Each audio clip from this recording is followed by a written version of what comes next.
Alright, okay, in this video we're going to finish up integration of a polynomial, and we're going to look at integrating functions with a linear factor. Alright, so let's have a look at example 20. Alright, so this is example 20, and in example 20 the integration of x to the third power, and this is 4 minus the root of x with respect to x. And this would be equal to, let's just say, the integration of 4x cubed. And right now what I'm doing is I'm applying distributive law. Minus x to the half power multiplied by x cubed. And I'm integrating all of this with respect to x. So this would be equal to the integral of 4x cubed minus x to the 3.5, and we're using the law of indices that says if you're multiplying and the base x is the same, you must add the indices. So it becomes minus x to the 3.5 power. 3.5 is the same as saying 7 over 2. So this is x to the 7 over 2, and I'm integrating this with respect to x. So this would be equal to power integral now.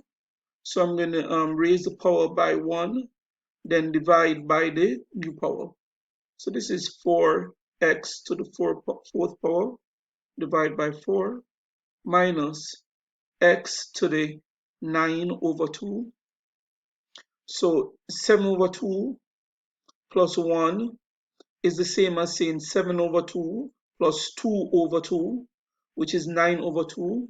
And then I divide by the new power, which is 9 over 2, plus the plus c, which is the constant of integration. So this would be equal to x to the fourth, because it's 4 cancels 4, and dividing by 9 over 2 is the same as multiplying by 2 over 9, and this is x to the 9 over 2 plus c. Alright, so that is example 20. Let's have a look at a few more examples.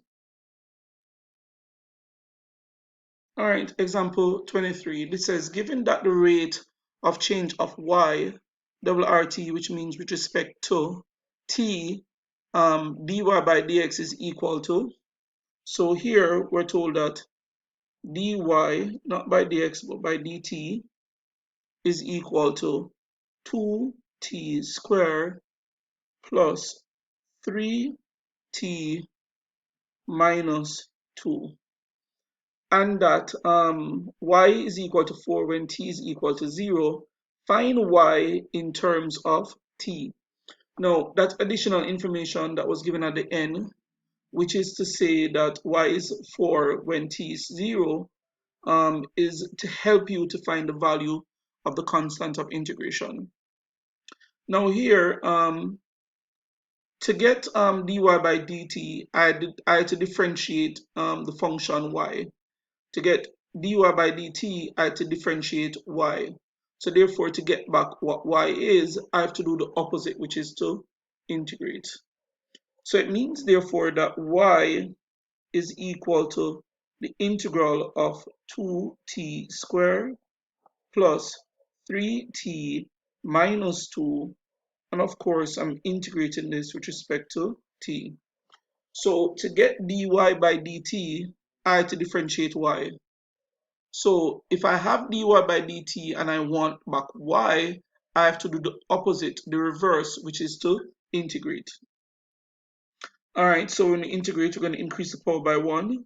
So this is 2t to the third power divided by 3 plus 3t squared divided by 2 minus 2t, if you integrate a constant, If you integrate 2, you get 2t plus, of course, c, which is the constant of integration.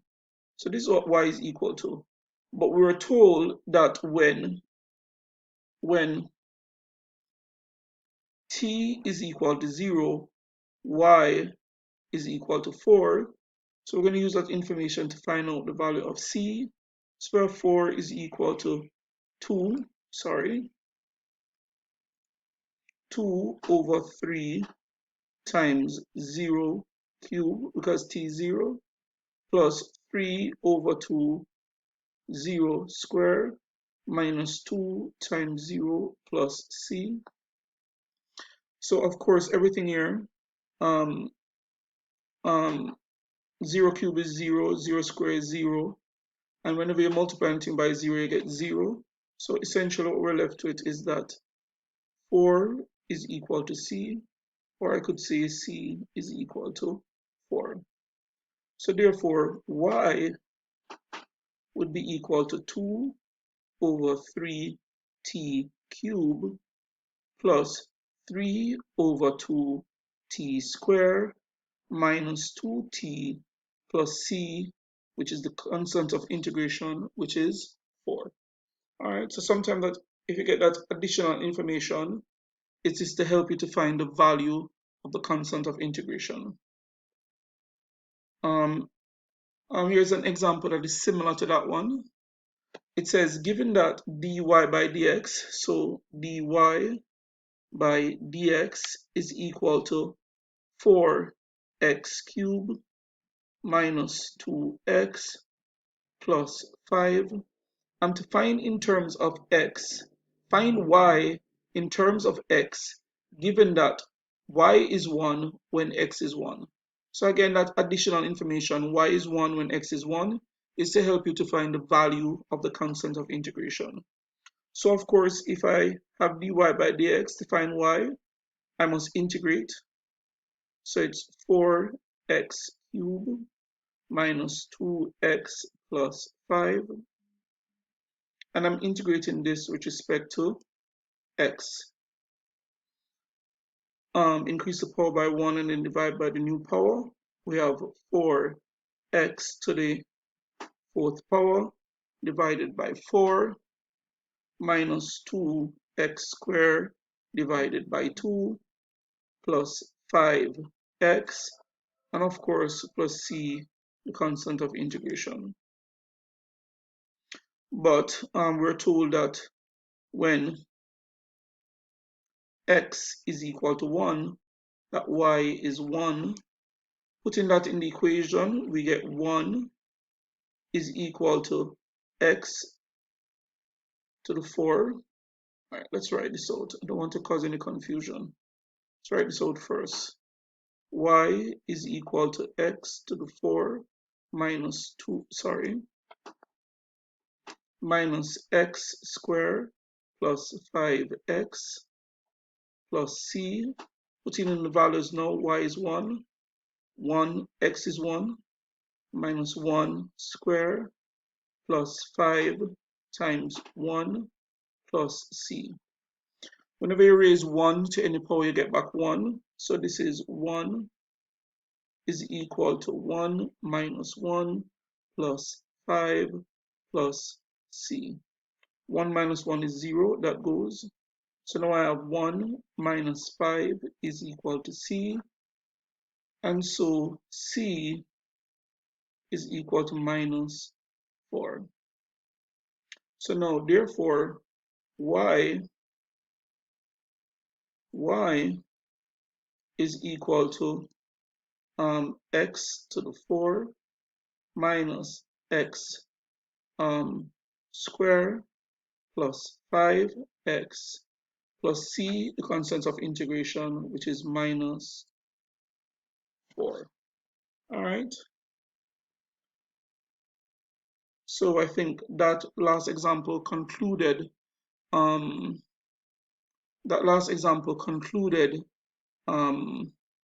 integration of a polynomial.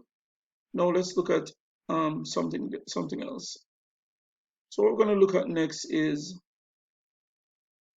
we're going to look at integration of a function involving a linear factor. All right.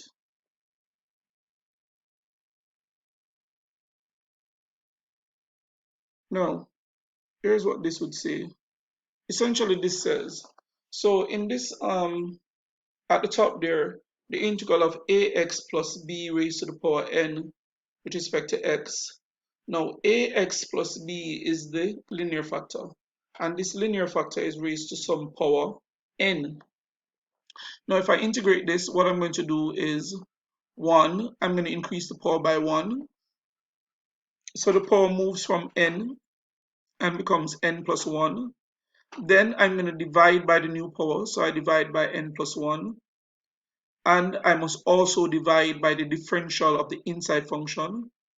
So I have what? The inside function is ax plus b. When I differentiate ax plus b, where a and b are constants, I'm going to get a. And then at the end, I must add the constant of integration. So 1, when you are integrating a function involving a linear factor, I must increase the power of the linear factor by 1, divide by the new power, and 3, I must also divide by the differential of the inside function. Let's have a look at an example.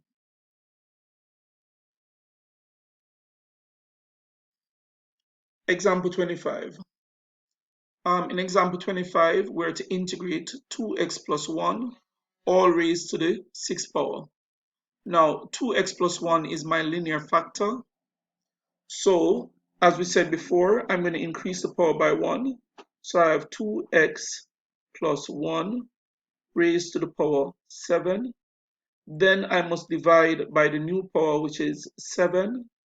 And I must also divide by the integral of the inside function. The inside function is 2x plus 1. Sorry, not the integral, the differential of the inside function. So when I differentiate 2x plus 1, I'm going to get 2.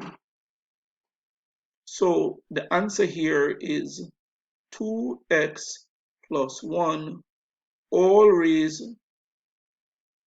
to the 7th power divided by 14 plus c, the constant of integration. Example 26. All right, so in example 26, I'm to integrate 4 over 6x plus 3, and the entire thing is square. Now, if I square 4, I'm going to get 16.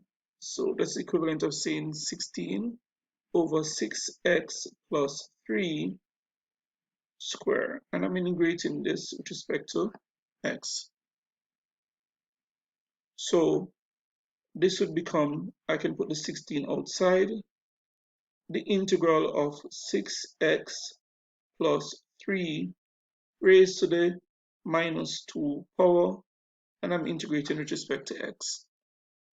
All right, that's 6x plus 3 coming up to the top and the power becoming minus 2 is an application of a law of indices. All right, so I'm going to have my 16. Then this is multiplied by the integral of all of this. So now I'm going to increase the power by 1. So I have 6x plus 3. Minus 2 plus 1 is minus 1. All over the new power, which is minus 1. Then I'm going to also divide by the differential of the inside function, which is 6, plus c, the constant of integration. So 2 into this is 3, 2 into this is 8. So this looks like what we have is minus 8 at the top. At the bottom, I'm going to have 3, and in brackets 6x plus 3. The power is 1, so I don't need to put the power, plus c, the constant of integration. All right, so essentially that is how you would integrate a function that involves a linear factor.